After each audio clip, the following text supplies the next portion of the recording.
안녕하세요. 돈이 되는 세금 지식을 알려드립니다. 돈세지입니다. 전편에서는 저희가 인생에서 세무상담이 필요한 순간에 대해서 다뤄봤어요. 이번 시간에는 어떤 세무사에게 세무상담을 받아야지 뽕을 뽑을 수 있는지에 대해서 국내 최대 세무법인 다솔의 안순환 대표님 모셔서 얘기 들어보겠습니다. 대표님 안녕하세요. 네, 안녕하세요. 대표님 얼마나 하셨어요? 세무? 제가 77년에 세무공무원에 입사를 했으니까 한 46년째 세금 갖고 밥을 먹고 사네요. 대표님 그러면 이전에 세무 공무원 하실 때부터 지금 세무사 일을 하시면서 굉장히 많은 세무사들을 보셨을 것 같은데 어떤 분이 좋은 세무사인가요? 동료들이나 후배들을 평가를 하면 참 쉽지는 않은데 이제 예를 들어서 의사 선생님으로 평가를 또 얘기를 한다면 병원에 보면은 동네 병원 있고 준종합병원 있고 대학병원 있잖아요. 상급병원 있고 이런 것처럼 이제 세무사들도 개인 단독으로 하시는 세무사님들이 있고 서너 명이 모여서 하시는 세무사님도 계시고요. 30명, 50명 이렇게 대형으로 모여서 하시는 분도 계십니다. 당연히 조직을 갖추고 시스템을 갖추면 하는 일이 달라지겠죠. 그러니까 내가 필요한 일에 맞는 수준에 맞는 세무사님을 찾아가시는 것이 가장 적절하다고 볼 수가 있겠죠. 근데 새로 내가 사업을 했다. 그러면 그렇게 업력이 많으신 분보다는 3, 4년의 경력자이면서 열정을 갖고 꼼꼼하게 나를 챙겨줄 수 있는 사람, 그리고 나를 자주 만날 수 있는 사람을 선택하는 것이 맞을 것 같고요. 근데 이제 다른 분야 중에서 양도상속 증여는 특수한 분야예요. 그래서 양도상속 증여는 전문적으로 하신 분을 찾아가되 이거는 경력하고 여러 가지가 갖춰져야 돼요.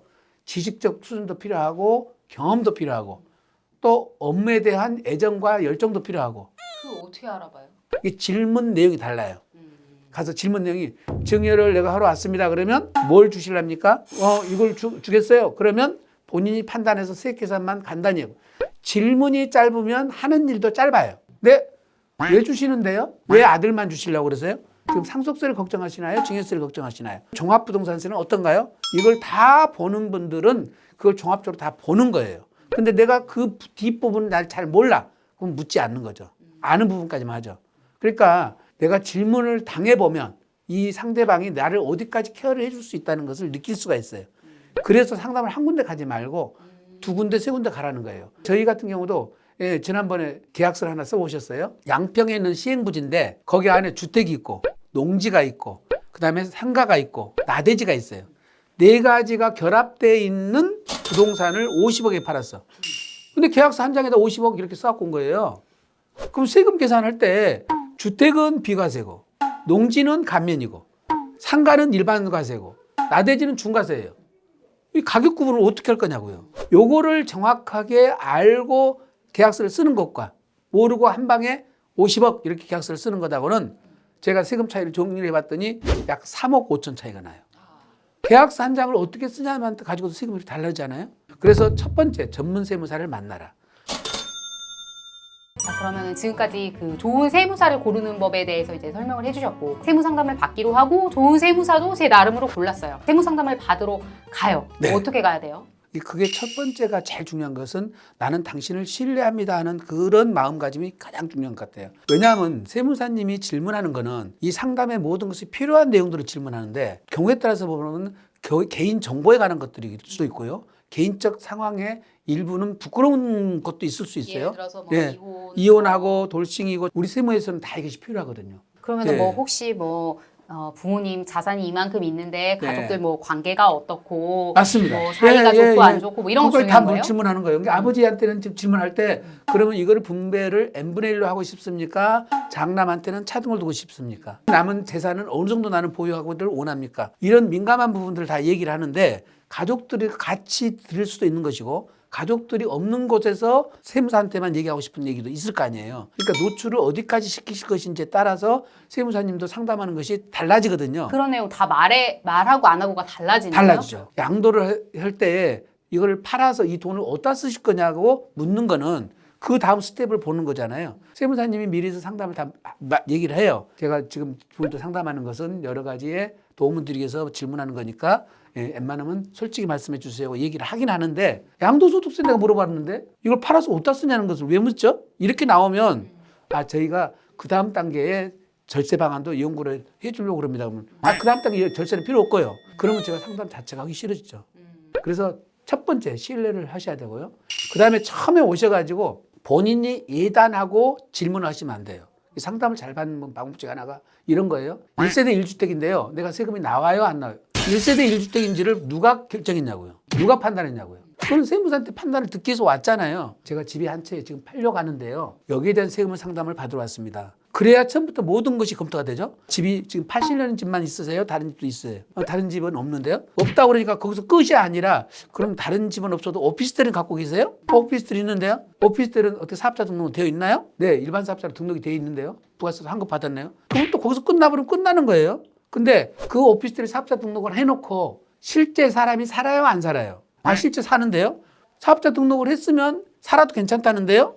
그거는 동네 사람들이 하는 소리. 오피스텔에 사업자 등록을 일반 사업자 등록을 했어도 실제 살고 있으면 그거는 주거용이에요. 그러니까 거기까지 질문이 들어가야 되잖아요. 하나하나. 근데 이 복잡한 얘기를 본인이 다 없애버리고 나는 집이 한 채라서 1세대 1주택자인데요? 그러면 그것에 대한 질문이 더 안 나가잖아요, 지금. 그 내가 돈 내고 상담 받으면서도 네, 그거는 에러가 나버리고 오류가 생겨버리고 최적의 상담은 아니죠. 그래서 상담을 할 때 내가 주도적으로 판단하거나 하지 마시고 모든 거는 퀘션 마크를 하고 그리고 가장 어눌하게 질문하셔야 돼요. 세무사님 질문할 때마다 답변을 하면서 꼼꼼하게 챙겨보는지 안 챙겨보는지를 본인이 느껴야죠, 그거를.